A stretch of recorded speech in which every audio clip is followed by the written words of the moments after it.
every athlete, every person, every human being has an opportunity. Some opportunities don't come when you want them. But if you're prepared, good opportunities can happen. Always be ready, because you never know when your number is gonna get called. I'm not coming back. Emiy Apparel. Encourage me. I'm young.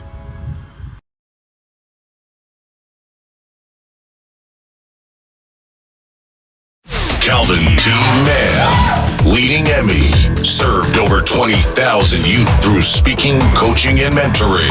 He has inspired us for years. Welcome to Emiy TV Podcast with your host, Calvin T. Mann, the Encourager. Well, good afternoon.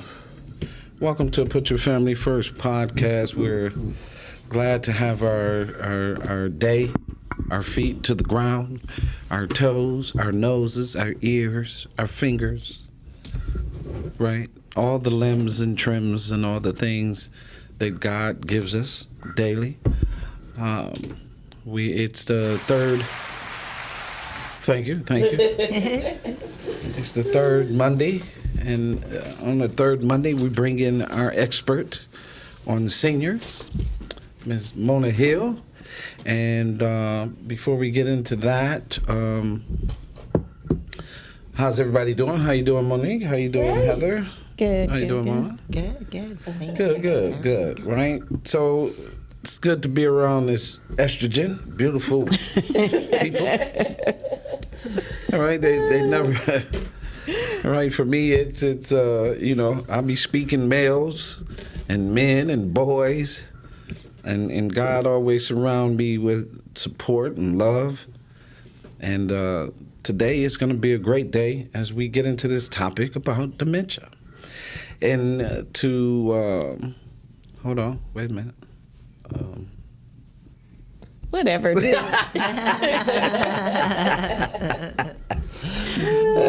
Whatever, dude. So, with that being said, well, hello, Heather. How are you? Oh, I'm awesome. I'm excited about the topic too. I think Yeah, Mana, I know she's our resident expert in this area, and it's always a place to want to grow in the understanding of what's happening with our elders. And so I really appreciate this Monday, this segment, and this conversation. So I'm looking forward to being more educated and being reminded, and then also, being put on notice about some of the things that happen as we age, and and kind of being prepared for that as we go along this journey, that our bodies are changing, our minds are changing, our decisions are changing, our capacity is changing, and we want to stay as healthy as long as we can. And as we continue to take this journey of life, recognizing that we are going to change. So I'm excited about the topic. Well, I'm excited about it as well. I think all of the things that we do, I'm so proud of what we do in terms of how we,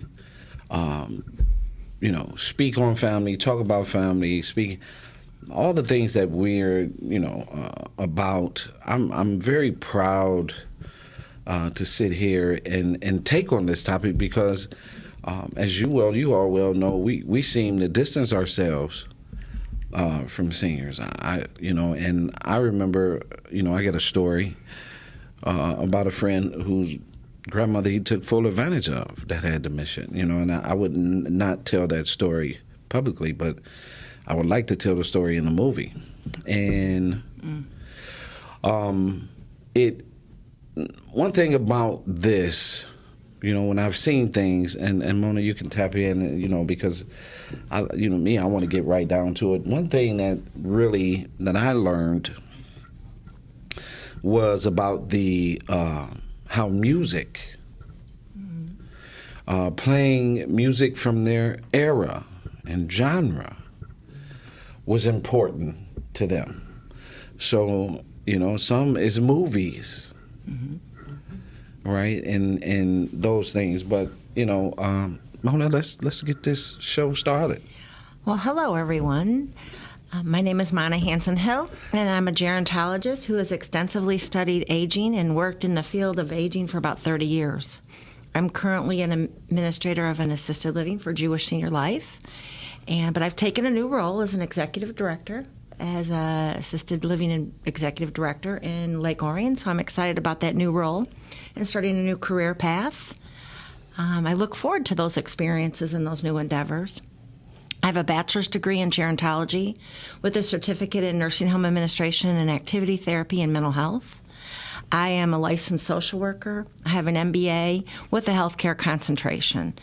But I truly have compassion for working with seniors, and my specialty is I love working with those who are in assisted living and memory care.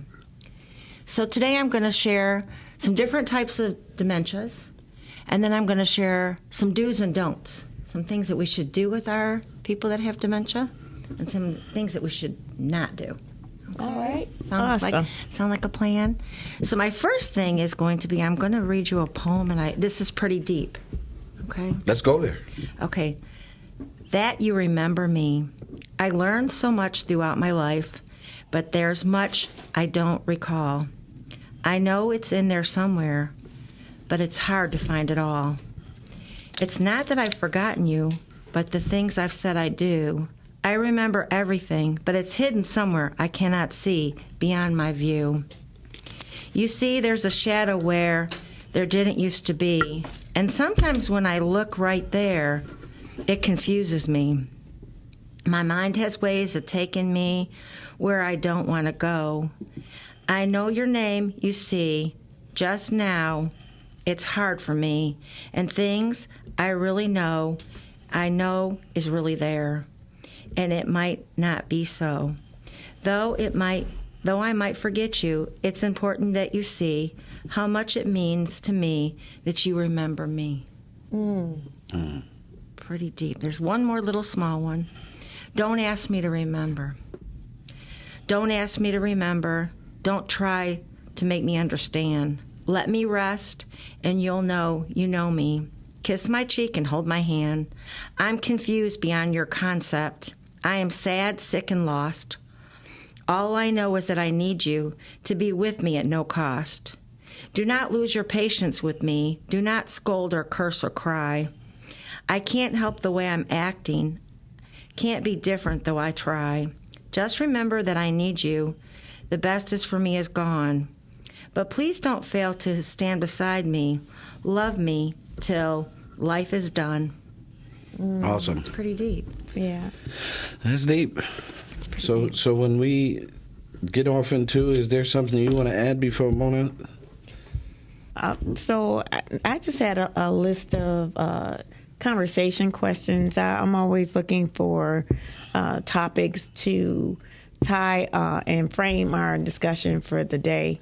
And I really wanted to make sure that people had some tools to talk about some of the questions and conversations and generate conversations with our elders, how we do that. And so I just had a couple of tips for that and a couple of questions. And I'm sure Mona's going to help us, streamline that type of question, especially for people who have dementia. But when we're talking about our elders in general and just getting to know them and having conversation, I think one of the important steps is to be able to just have a conversation and just kind of meeting them where they are and being aware of that. So just a couple of tips I want to share and a couple of questions that you can have engaging in conversation. So a couple of tips I thought were really good is to make sure that you talk about one thing and something that you find interesting and maybe something that you can connect with them on. So say the kind of games you played when you were growing up, but to also listen for the types of games. If they want to talk about it, if they remember those kinds of things, you just have a conversation about that and try to remember to have open-ended questions and not just yes or no questions. to generating prompt conversation and accept that you have differences and learn to compromise, learn to be open to the decisions that are made, respect and value those decisions. And then a couple of questions I think about my mom when I think about these particular questions. So I have about 10 questions here, but I'm going to give you just 3 so we can get into our dialogue. What was it like being a kid before TV was mainstream? My mom always talked about roller skating and playing jacks and jump rope and hopscotch, a lot of the games that she taught us how to play. And my mom we just celebrated my mom's 81st birthday. So, good for her. Yeah. I mean, that's wonderful. Let's see. This is number 9 on my list. What was it like growing up in your era, or growing up in your time? And what were some of the challenges and benefits that you may have experienced? And then, kind of had that conversation from your lens and had that conversation from their lens. And then last, which would be my number 12, who are some of the heroes in your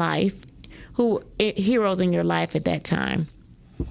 And then talking about maybe people who were everyday that meant something to them. So maybe they had a neighbor that was a hero that did something special for them, and kind of connecting that conversation. So those are some of the things that I wanted to bring forth to this conversation around just making sure that we are having conversations and engaging with our elders at whatever point that they're in, but making sure we're connecting in real ways. So that's it. All right. So we're going to talk a little bit about dementia and what it is, okay? Mm-hmm. Dementia is a process where a person becomes progressively confused. Their earliest signs are usually memory problems. They usually have times when they forget to do their checkbook, or maybe they forget words. All of a sudden they're thinking of something and the right word won't come. Or they'll drive somewhere and they'll be lost. They can't get back to where they thought. They lost their keys. Their personality changes. Sometimes all of a sudden, they were a real moody person. Maybe they're friendly, or maybe they were a real happy-go-lucky person, and then they're not friendly anymore. Or maybe they're sleeping all day and sleeping all night. Those kinds of things can happen as well. Changes in their personality, changes in their cognitive appearance, their cognitive abilities, as well as their physical appearance. All of a sudden you notice somebody's really sharp and they dress nice, and then now they're not taking care of their physical body anymore. Maybe they're not showering, they're not doing their hair, not taking care of themselves. They have difficulty with learning new skills. Or maybe their decision-making isn't appropriate. Maybe they're going out in the middle of the night, they're thinking it's during the day. Or they should be on a walker and they're forgetting the walker. Or they're driving somewhere and they don't know where they are. Getting lost, it's a big deal. Some of the causes to dementia could be overuse of medications. You hear people take a lot of different medications, and sometimes that can cause somebody to have dementia. It can also be thyroid or metabolic problems. It can be brain tremors. It can be tumors, anemia, depression. It can be strokes and vascular problems. So vascular dementia, sometimes people have blocked arteries, and once those arteries are cleared, it's amazing how clear they could be. Sometimes, once they have these heart problems, and then once they've had like a roto-rooter, as they call it, or cleaning of the arteries, and they're clear. So they call that vascular dementia. Wow. There's other reasons, too. It could be a stroke, blood pressure. It could be people have Parkinson's disease. Different diagnosis. Alcoholism, drugs, different things that they've done in their past can cause them to have dementia in their older years. And then there's a degenerative dementia, which is Alzheimer's disease. And that can start when you're younger. Alzheimer's can start when you're as young as 50s. And they'll start noticing a progression. And along with that progression, there's stages of dementia. So every single person doesn't go through the dementia stage the same way. The way one person might go through would be different than the way the other person. So the first stage is, it could last 2 to 4 years. It could vary depending on the person. And they lose their energy. They lose their spontaneity. They can't think of words, or they might get angry. They're slower to respond. That's why they talk about in the car, being on the road, that sometimes if somebody's having some memory loss, they might not be safest for them or anybody else on the road. They can't pick up information very easily. They're slower to respond. They're reluctant to try new things. It's like, okay, well, I don't want to do that. They stick with more familiar activities. It takes them longer to get dressed. It might take them a long time to do their chores or clean their apartment or clean their home or even get dressed. They're unable to think of those words. They lose things often. Their purses. Women have a tendency to lose their purses. They lose their keys, their checkbooks. I can't find my purse. They might not have even had their purse, but they connect to the things that are in their purse. So that purse is something that's with them. They have trouble with their finances. They can't manage their bills anymore or write those checks. They become anxious and withdrawn. And those are kind of some of the first stages, and that varies with each individual. And then the second stage, it's usually after somebody's diagnosed. So these things, us as kids might notice that, wow, mom's going through these things, and then maybe we'll mention it to the doctor. And then by that time, maybe it's been diagnosed. Maybe not. Mm-hmm. But then they start having trouble with difficulty with decisions. They can't make up stories anymore. They're self-absorbed. Everything is about them, Oh, yeah, shopping. Everything is about them. Everything is about them. And they get angry with you because it's about them. They're happy. It's about me. What are you talking about? They act impulsively. They do things because they just want to do it. At the moment, they're thinking about that moment. They have difficulty with motor skills and coordination.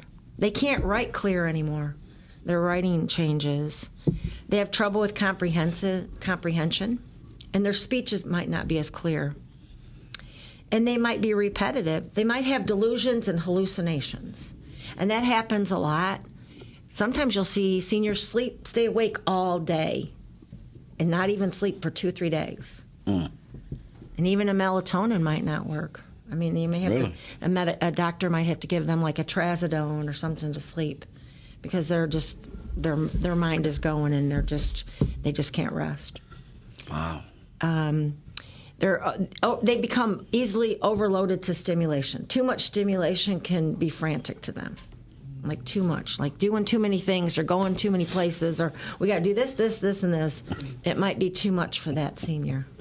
Yeah, we saw that last night. She saw that menu. She was like, ooh. Then they're like, you order for me. No, they don't want to, it's too much. Too many choices, too many things. Too many questions. Too many questions. Yeah. Right. They lost in ability to take care of their physical body, as we talked about, and their independence. They might need supervision at all times. You never know. You don't want them to go out in the middle of the road by themselves or go out in the night by themselves or wander somewhere away. My dad, for instance, in his stage of dementia, he drove to Ypsilanti and he lived in South Lyon and he got lost. Wow. And he told the police, I don't live here. I don't know where I'm at. So they had to help get him back. That happened to my dad. Yeah. Mm-hmm. So they need, at that point of that 2 to 10 years, it varies with each person. They really need total supervision. They do. And then the last stage is terminal. So that's the stage where they become apathetic. They don't care anymore. They just don't care. They don't recognize their family or their self. They've had a lot of losses. They don't recognize stimuli. They can't find their way around, and they become incontinent. They forget to eat. The brain shrinks. They forget to eat. Too much entanglements, and it's not getting it's not connecting. There's too many. They put things in their mouth. You've heard of the disorder called pica? Mm-mm. Pica is a disorder where everything that's around they put in their mouth. So you have to really watch. Wow. Even beads or hairbrushes or anything that's laying around, money, just like they could put in their mouth. Wow. Mm-hmm. Pica. Mm-hmm. That's a new one. That's something. That's a new insight. Wow. It's anything to go in the So mouth. you only expect that from kids, but It happens with older adults as well. Wow. That's amazing. The shift, and that's something that you would expect a smaller child to do, like when they're 2 and under. Now we're looking at our elders to make sure that those same behaviors are not being repeated. So you have to do elder safety checks to make sure that their places are safe and that they're not going to put things in their mouth or drink things. And that's another thing is sometimes, like maybe you have a hand sanitizer that's a clear color. They might pick it up and drink it and think it's water. Wow. They don't know what it is, so they see it, or they're not sure, so they'll put whatever in their mouth. And that's pretty deep, but those kinds of things happen. They're unable to communicate. They don't understand emotion anymore. And sometimes they have seizures.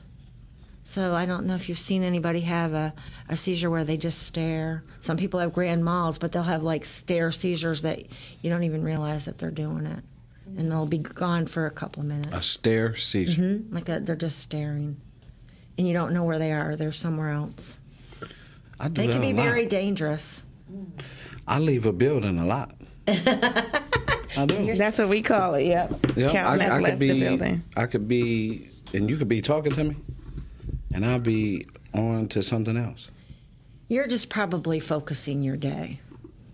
But that part of that brain is not working for that moment, which could be really dangerous in the fact they could fall down some stairs, they could be in a car and be driving themselves somewhere.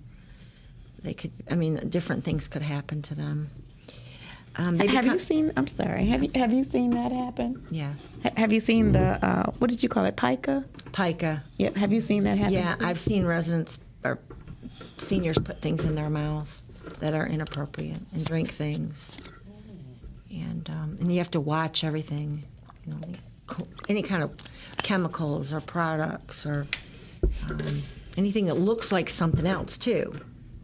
It can be deceiving, something that's, they might have known it all along, but if it's in front of them, they may grab it, put it in their mouth. Just because, the first thing that came to my mind was Pine Sol. Oh yeah, because it smells lemony. I love the smell. Me too. Pine Sol. I like a house cleaned in the Pine Sol. Yes, me too. Uh-huh. But that but if if you're looking at that wrong, it look like it's a container, like it's a big juice. Mm-hmm. Looks like a lemonade. It looks like a lemonade, right? Yeah, they could easily just mistake it.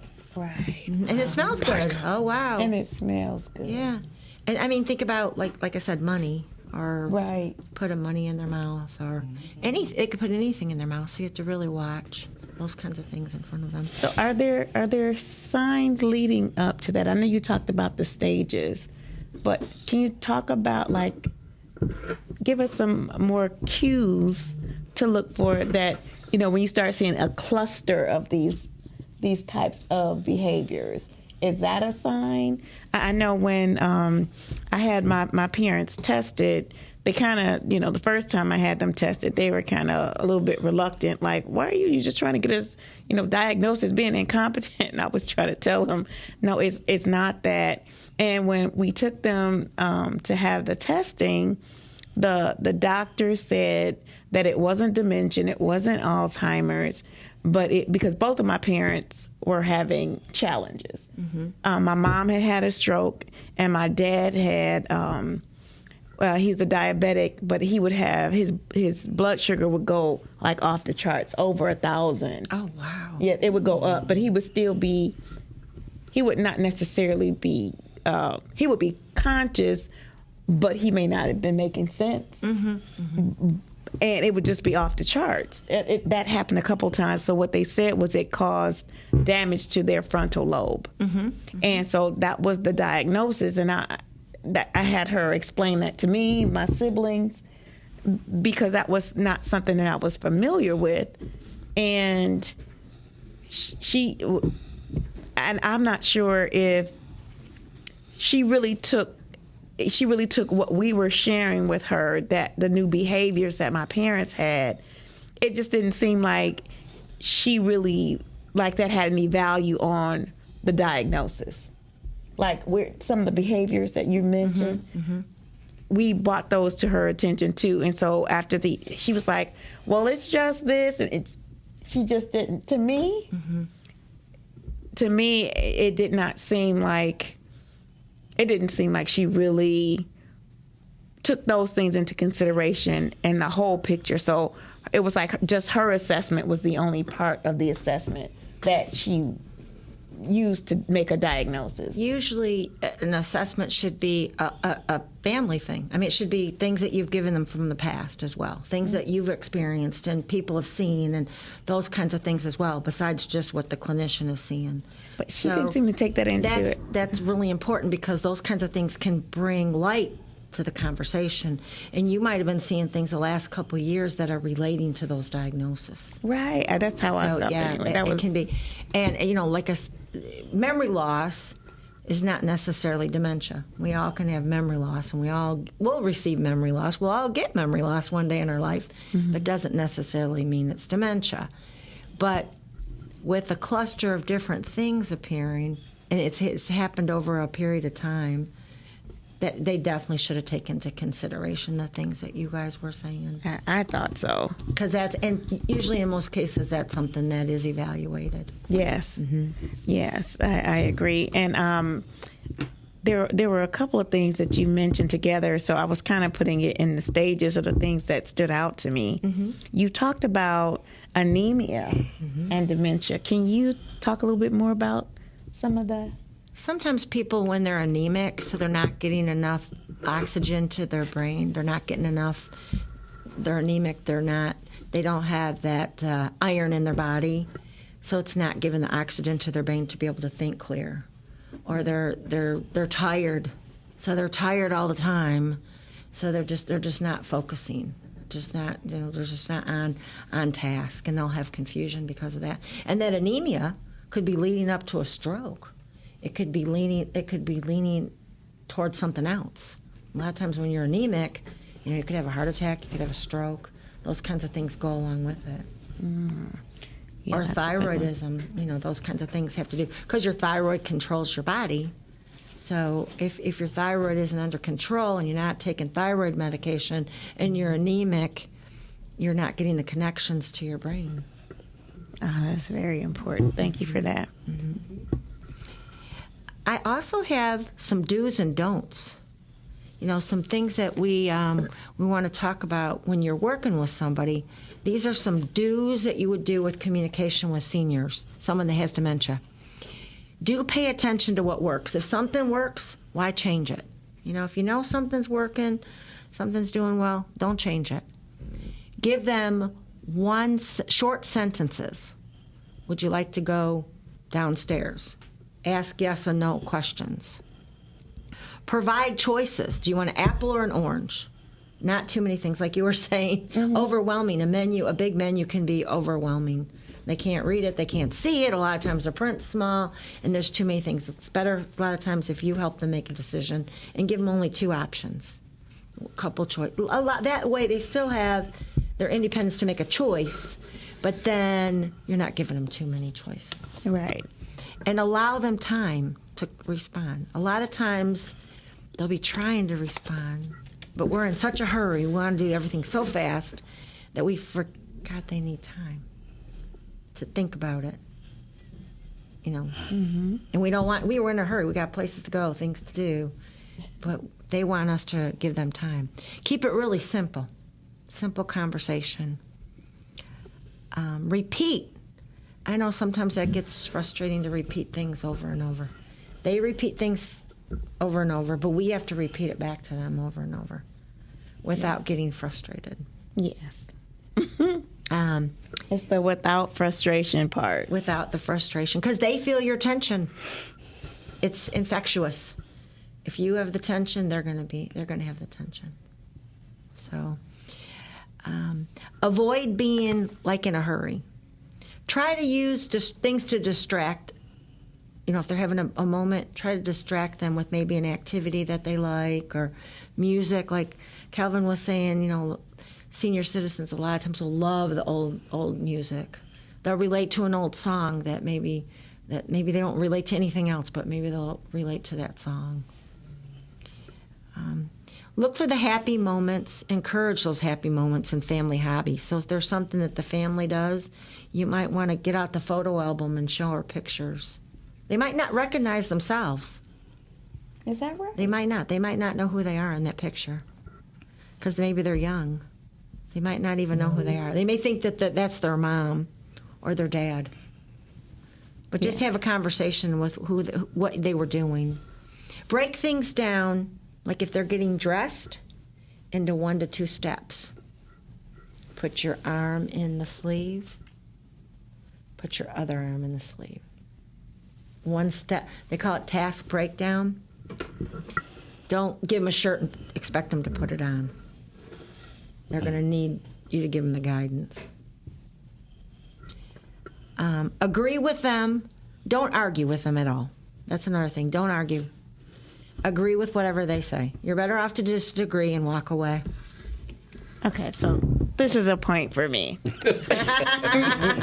So, in my situation with my mom, if you agree with her, that's what she remembers.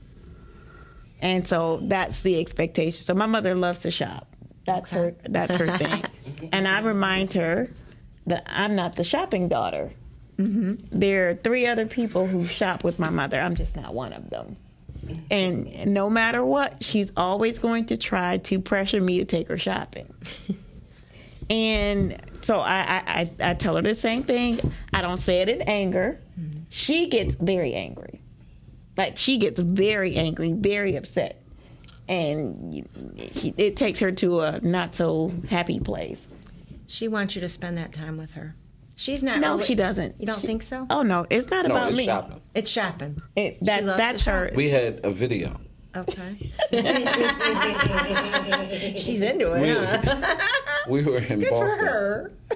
We were in Boston, and she's always angling for the Walmart.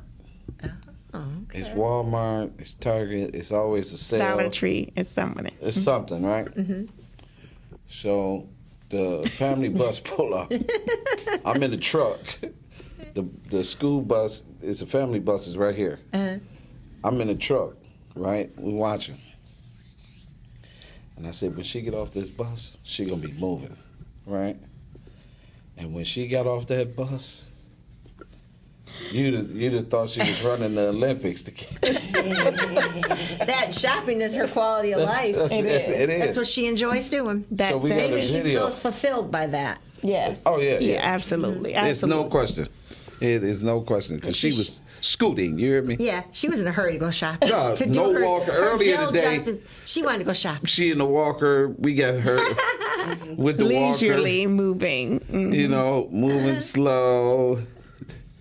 She jumped off that bus and was gone. Good for her. No walker, no nothing. She's ready. I have some friends who'd be like that if it was 90% off. Right. Give me a 90% off sale and we're on our way.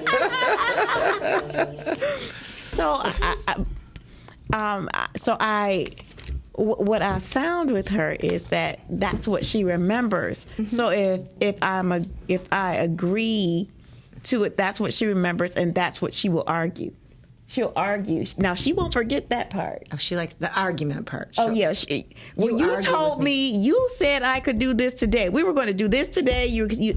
So I have to, I always help her to get to where she wants to get to. Mm-hmm. Because, like I said, I have other siblings that they're happy to do that. Mm-hmm. That's just, because it makes me, I get frustrated and I get anxious, so I try to put myself in that situation with her.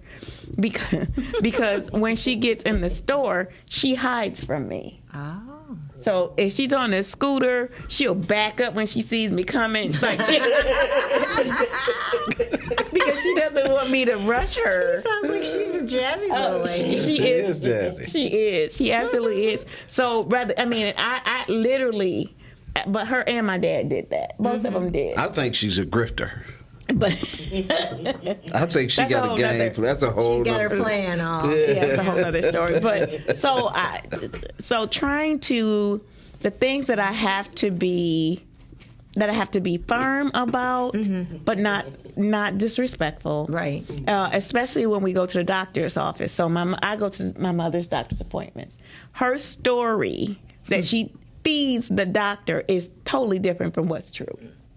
Right. So you have to probably take the doctor aside and have a private conversation. Absolutely. It wouldn't be something you would do in front of her, because she would feel it was disrespected, that you were disrespecting her. Well, because she's going to tell him something that's totally different. And, Oh, yeah. and she's still your mom. And so you're better off to tell the doctor, can we talk for a few minutes? and I do that. I do that with the doctor. Sometimes I do it before, and sometimes I do it after. Yeah. But so they always ask her the questions, and then they verify it with me. That's good. You know, they should allow the senior to respond. And that's something we want them to do. So we don't want somebody to go over them and talk for them. If they can speak for themselves, it's good for them to speak for themselves. Whether it's correct or not, that's another story. You know, you can verify it in different ways. And the doctor's going to know that. If they know that there's memory loss or dementia, the doctor's going to know. And they're going to verify. And because that's not something that's diagnosed for her. But I have in her record that, you know, that I make the appointments. Okay. So my mother will call and make appointments, though, because she likes going. It's like a outing to go to the doctor. I know lots of seniors who do that. Right. And so we understand that now, but, you know, getting to this point, that was not something that we were aware that this is just an outing, because she gets so much attention around it. She gets lots of attention. You go to lunch afterward, you make sure she eats, and you know, and then that's when she goes shopping with my other siblings. So that's her whole day. That's her, and it takes a whole day. It takes a day. So, Mana, what about the don'ts? The don'ts. So, okay, I got a couple more do's, and then let me finish those do's. So, and then we'll go to the don'ts. Like you said, be cheerful, and you know what? Practice forgiveness. So if you guys have a little argument, it's okay. Just forgive her and move on, because she's going to have that moment. And use validation therapy, meaning that you're better off to not argue and just leave them in the place that they're in at that moment. And the don'ts. Don't argue with them, like we just talked about. Right. If you argue with them, you're not going to get anywhere. Don't confront them. Like, don't tell them off in front of anybody. Or don't say you didn't. Why are you talking like that? Don't confront them. Well, you did this, and this. It's not even important anymore. I mean, maybe they did do these things, but it doesn't need to be brought back up. Oh yeah. Once it's resolved, just go on to the next. Don't lean on that person for too much. I know they're your mom or they're your dad, but they're not that person they were. They're still in your memory bank, and that's still in their memory bank, and clarity is going to come at different times, but you can't lean on them to do different things for you. We can't lean on them to do different things for us anymore, except for to be there to love. So that's really important, because we still look at them as our parents. Yeah. Don't take things personally. I have to tell you guys a funny story, and you'll get a kick out of this. We used to have a lady, and she had front lobal dementia. And they'll say things that are really inappropriate at inappropriate times. And she used to sit in the front of the building, and when people would come in to do tours, she would say things to people that would walk by, guests, staff, families, anybody, that you might think in your head, but you would never say, because it would be really inappropriate. And she would tell them these awful things as they would walk by. And it was kind of funny when we go back in the office and laugh and things, but it was really inappropriate. She would so if we took it personally, it would have hurt us, but we couldn't take it personally. We just had to go on. So we ended up moving her to the back of the building, because she wasn't appropriate having at the beginning of the building. Don't rush them. You know, like if you're trying to get ready to go somewhere, plan way in advance to take them. Don't think, if they got a doctor's appointment in a half hour. I think you have to do that with normal people. Yeah, we do, but I mean, it takes them longer to get ready. So if they got be there an hour or two before an appointment. Don't expect them to do too much. Only expect them to do small steps. Don't have, your mind on what your expectations are, and you want them to do all these things, but maybe they can't, right? Mm-hmm. Don't yell at them. That's just horrible. The tone that you give is the tone they're going to give back. The words that you communicated and the way you sound and the tone can bring success or failure to that situation. For sure. It can make it stressful. So, like, I have an example. So, if say, Mom wants chicken, and you made her some chicken, and she says, I don't want that chicken. And you said, I made you that chicken. You better eat that chicken. Don't say it like that. Best thing to say. Best thing to say is, oh, I'm sorry, Mom. That slipped my mind. It's okay. What else would you like to eat? Calmer, better approach. Was it all that important that she ate the chicken? No. She might have told you she wanted it. Mm-hmm. She does that all the time to my sister. But she changed her mind. Right? She does it all the time to them. And it can be frustrating. It's more frustrating to you or to us than it is to them. Because they really don't want that chicken. It doesn't look good to them. And then, like a husband and wife, and this is sad because we know somebody's been married for a lot of years, and all of a sudden the wife doesn't know who the husband is. That's hard, isn't it?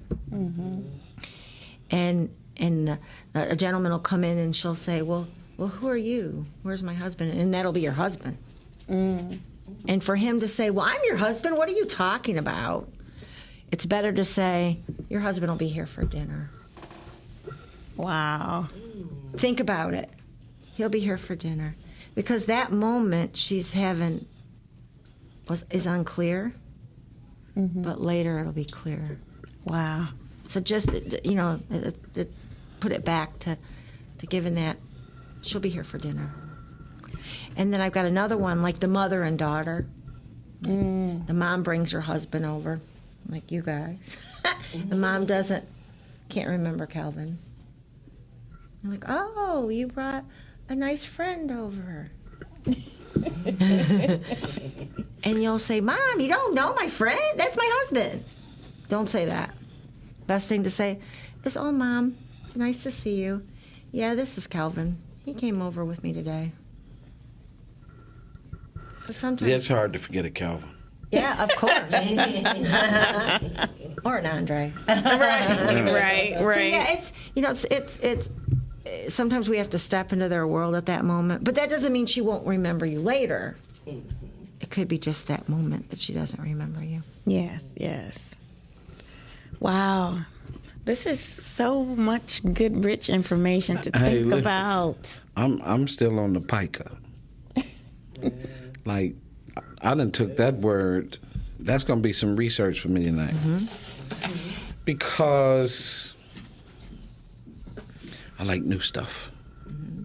I like new information. It sharpens the old tool shed. Yeah, pica is, and you got to watch. I mean, I've heard of seniors eating things that they should not ingest, poisonous things.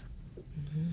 Yeah, I heard. I can't imagine some of the things that you've seen going through that list, the do's and don't list, the family members that may have made the decisions or choices, and how that affects the elder after that point. It's so hard on the family because they're going through it with them at home, or they're going through it with them, and then they have to bring them to an assisted living or a long-term care center. Sometimes it's harder to deal with the family than it is to deal with the person, mm-hmm. because the family member they're in denial that mom has changed this much or dad has changed this much. They're having a hard time saying, I feel guilty because I can't take care of them. Mm. Well, they can't take care of them because there's a lot of reasons. It can be very expensive. It can be maybe they don't have the education, or they don't have the skills to take care of them. Maybe they need extra help, or they don't have the manpower. They can't do the lifting. Maybe that person is incontinent and they don't know how to change them. There's just so many things. So many. And there's resources that are needed. So there's different resources that you can that people that have dementia. Another thing is there's also Alzheimer's and dementia support groups. So if anyone's looking for an Alzheimer's dementia support group, they can contact the Alzheimer's Association, and there's support groups all over the metropolitan area. All right. And we actually have one in Southfield, through the Area Agency on Aging. And I went to the Area Agency on Aging when my parents, they got the diagnosis about the frontal lobe, and I had explained to it, but it was so many symptoms that looked similar to dementia and Alzheimer's that my parents were going through, and I wanted to know learn how to help my parents without the anger. But I still, even having I went through the class, the actual class training I went through twice, and I was a part of that support group. Even with that, there were times where I still took it personal.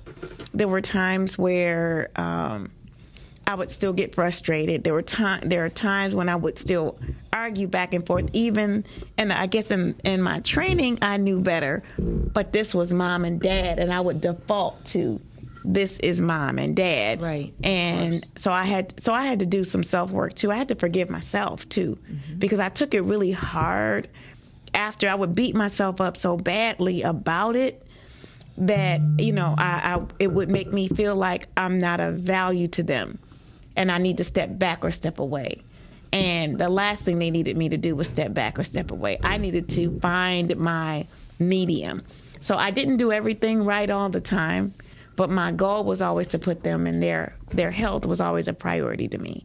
That was always first. I had other siblings, and my mother's, I'm going to just call it quality of life. So things that were fun to her, they might have been fun, but they may have put her at risk. So I would not agree to put my parents at risk, even though it might be something that they wanted to do. So both of my parents ended up having to have some type of device to help them with mobility. But they didn't, my dad really didn't want to use it. My dad had to have oxygen in his last days. He had to have oxygen. Literally, we had to carry oxygen around for him, carry extra oxygen. We had to, so it was a different type of lifestyle than he was used to. So he would always think that he could do more than he could do. And he was constantly in the hospital. Like my dad, he was in the hospital over a 10-day period, like 3 times. Wow. And they were like, well, if he comes back, we're going to have to report you guys for abuse and neglect. Yeah, they will. And it's not you, it's just because he kept coming back, because he was having things happen. Because he kept falling. He kept falling. Because he wouldn't put his oxygen on to go from the bed to the bathroom. And he would get weak and fall. And he, every time.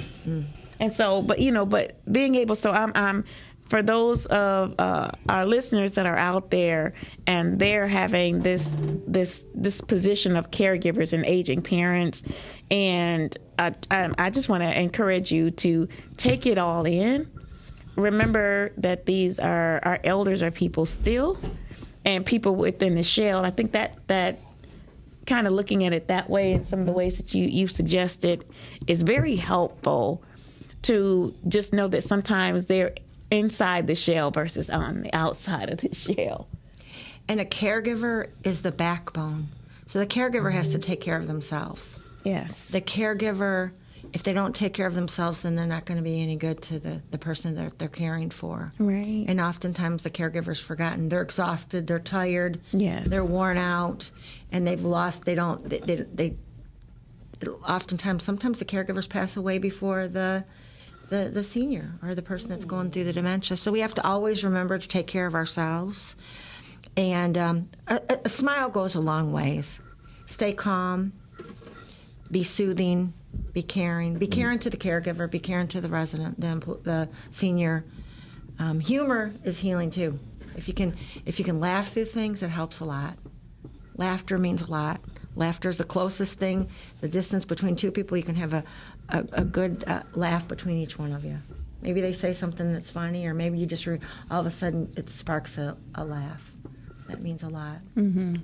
So I'm going to tell the people where they can reach you at. This has been amazing. Thank you. You can reach me at, my cell phone is 248-619-5874. Thank you very much. Heather?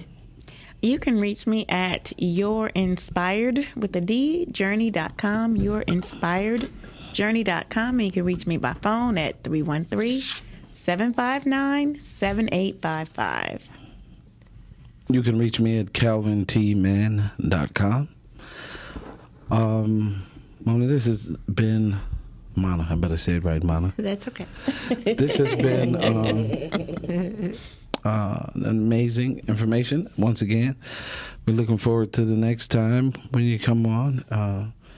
You are here every third Monday to share information about seniors. Why? Because this is Put Your Family First podcast, and we are extremely proud to put our families first. It's important to have these conversations. I want to say that we have to put ourselves in a position of forgiveness when dealing with our seniors. They were once our mothers, our fathers, our grandparents, our sisters, and our brothers. Sometimes things happen, life. And dementia is one of those signs. Thank God they have a name for it, or else we wouldn't know. I'm always curious as to why we disconnected from our seniors. And it's mind-boggling, because I never did. I remember when getting a call from my mother that my uncle, Alexander, my Uncle Alex, who I went to Colorado with to see his son, and his son got married. Getting the call to go take care of my uncle because his son couldn't take care of him.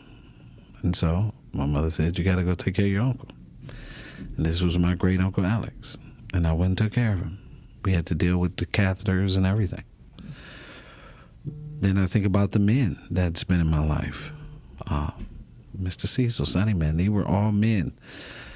Sonny Man would come in the barbershop. He couldn't pay me for his haircut. But Sonny Man lived directly across the street from him, right? But he was always doing his own thing. And so if he had to be somewhere, he would get there. I had great stories about my parents and everything. Then there was Mr. Cecil. I recently ran into Miss Thornton. And I say these things because we have to have respect for our elders. There are multiple stories in our elders. It's historic, and it's important that we stay connected and get those stories and pass the stories down. And why is storytelling so important? Because it's not only legacy, but it's also literacy. The more stories get told to the grandchildren and the children and the grandchildren and the great-grandchildren, it helps them with their literacy. I'm thinking about my mom, my dad. They couldn't get to that phase. But I'm also thinking about, again, that the people, my mother-in-law and the different people, that some 85, 90, no signs of dementia, and functioning at a very high level. I'm thinking about my Aunt Inez, who's 101 years old, still driving. She lost her husband early, never remarried, and is still driving at 101 years old. And she looks every bit of 65. Wow, good for her. So understanding that you have to get the stories to understand where your code, your DNA comes from, is very important. Stay connected to the seniors. Get the information. Make sure that your grandchildren learn these things, because it's important, because we all going to go past this way if we're lucky. If we're lucky. We're lucky. My name is Calvin Mann. This has been Emiy TV's Put Your Family First podcast, award-winning podcast. We still are talking about family. Peace.